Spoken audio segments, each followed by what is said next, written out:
Hello everyone, Pandey ji talks में आप सबका एक बार फिर स्वागत करता हूं। आज हम बात करेंगे एलआईसी के नए प्लान जिसका नाम है जीवन आजाद और प्लान नंबर है 868। एलआईसी का जो ये प्लान है 19 जनवरी 2023 को लॉन्च हो चुका है।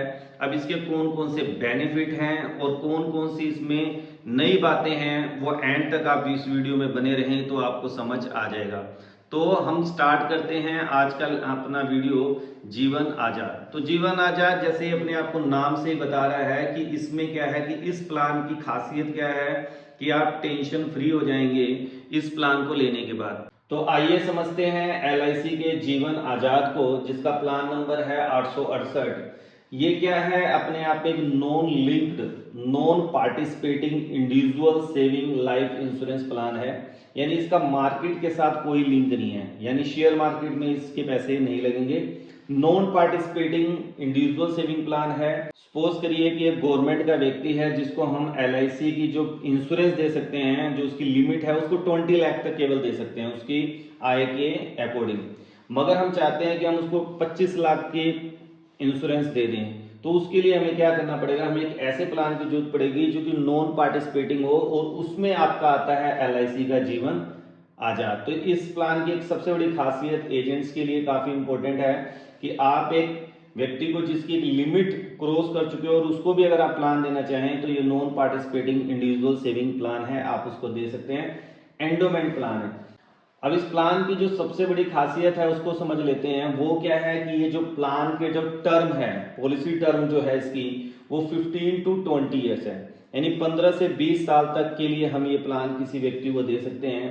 प्रीमियम पेइंग टर्म, जो इसकी सबसे खास बात है कि पॉलिसी टर्म -8 ईयर। मान लो मैंने किसी व्यक्ति को 16 साल के लिए टर्म ये पॉलिसी दी, तो उसको पे जो करना पड़ेगा, यानी जो उसको यानी कि प्रीमियम भरना पड़ेगा वो केवल 8 साल ही भरना पड़ेगा, जो कि इसको दूसरी पॉलिसी से डिफरेंट करती है। आपने सपोज करिए कि 20 साल के लिए पॉलिसी का टर्म ले लिया, तो आपको पे जो करना है केवल 12 साल ही करना है। तो आप इस तरह से बड़ी इजीली कैलकुलेट कर सकते हैं कि मुझे जो पॉलिसी पे करनी है, प्रीमियम जो मुझे पे करना है, वो जितने की आपका पॉलिसी का टर्म होगा उसमें से 8 आप क्या कर देंगे, घटा देंगे।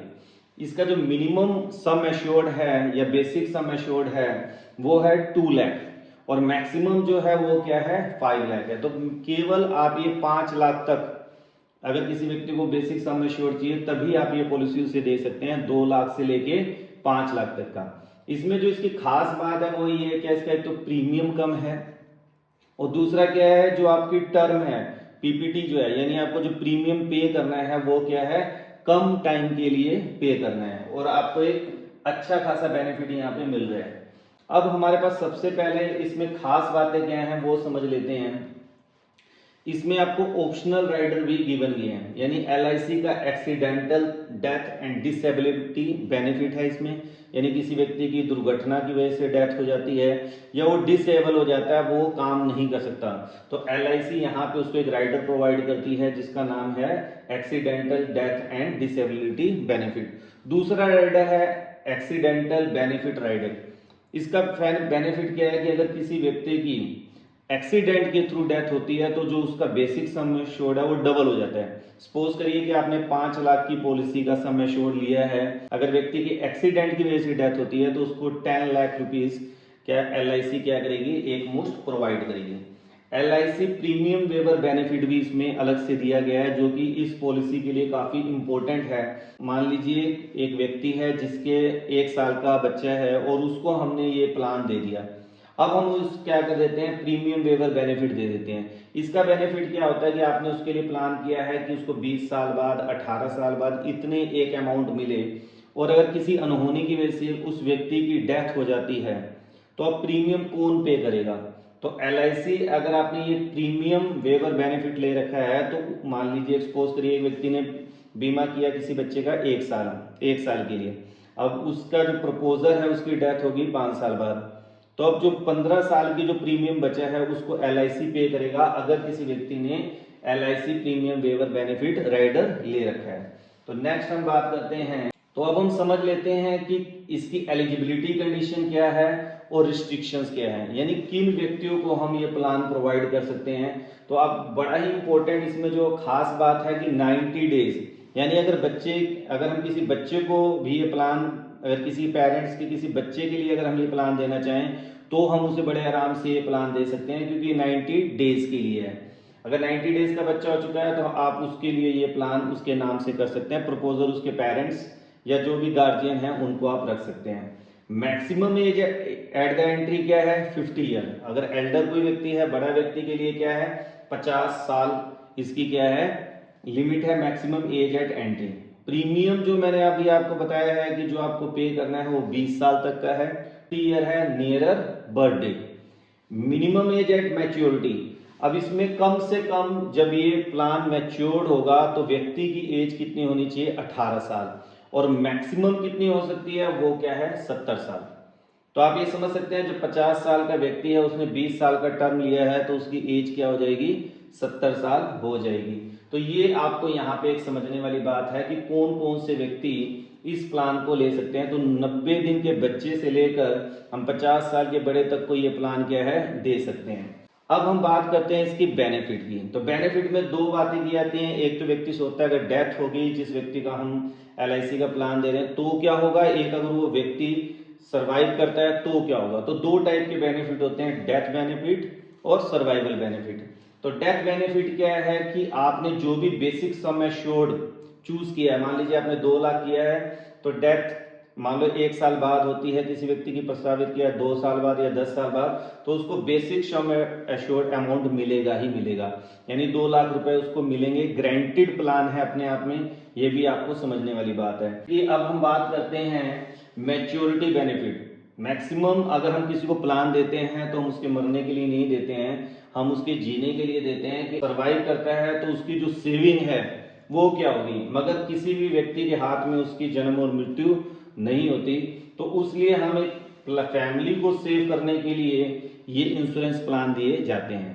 तो मैच्योरिटी बेनिफिट की बात करें, व्यक्ति सर्वाइवल बेनिफिट अगर हम बात करते हैं कि आपने 20 साल का टर्म लिया और 20 साल बाद आप सर्वाइव कर रहे हैं तो आपको क्या बेनिफिट होगा। तो sum assured on the maturity which is equal to basic sum assured shall be payable. आपने मान लीजिए 5 लाख का बेसिक सम एश्योर्ड लिया है तो आपको 5 लाख ग्रांटेड इस पॉलिसी के अंदर क्या होंगे, मिलेंगे।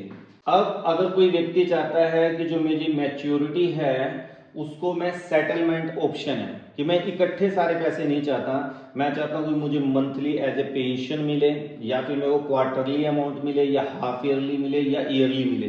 तो उसके लिए ये मोड ऑफ इंस्टॉलमेंट है जो मिनिमम, जब मंथली की अगर हम बात करें तो 5000 पर मंथ, क्वार्टरली की बात करें 15,000, हाफ ईयरली 25,000 और ईयरली 50,000। अगर किसी ने जो प्रीमियम है बेसिक सम एश्योर्ड कम है और उसका मंथली 5,000 नहीं बन पाता तो उस केस में उसको लंप सम अमाउंट दे दिया जाता है। अब बात करते हैं ग्रेस पीरियड की।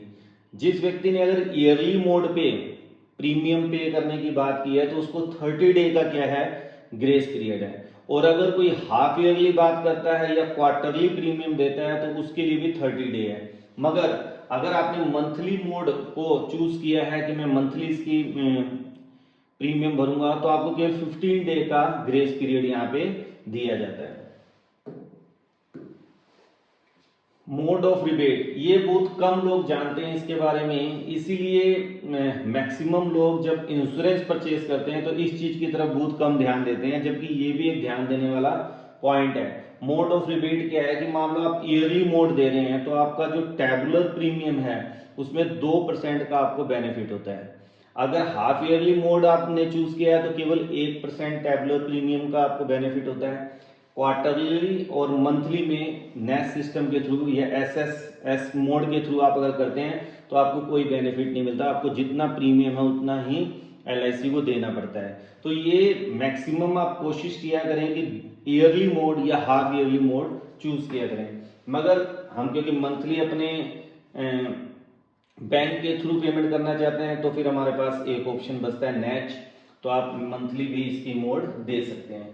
अब हम बात करते हैं next, basic sum assured rebate on the tabular premium पर 1000। अगर आप किसी व्यक्ति का बीमा करने जा रहे हैं, अगर कोई एजेंट इसको सुन रहा है, तो उसको मैक्सिमम किया करें। उसके पीछे ही वजह है, अगर आपने किसी ने अगर बेसिक सम एश्योर्ड 2,75,000 का लिया है तो वो नील, उसको कोई यानी कि एक्स्ट्रा बेनिफिट नहीं होगा। 3 लाख टू 3,75,000 के लिए आपको 0.50 रुपीज जो है 1000 पे क्या है रिबेट है। उसके बाद अगर हम बात करते हैं 4 लाख से लेके 4,75,000 तक 1.50 रुपीज आपका 1000 पे रिबेट है, और 5 लाख पे आपको 2 रुपीज पर 1000 क्या है रिबेट है। तो ये भी एक काफी इंपॉर्टेंट है जिसको समझना चाहिए, पॉलिसी बेचने वाले को भी और पॉलिसी खरीदने वाले को भी।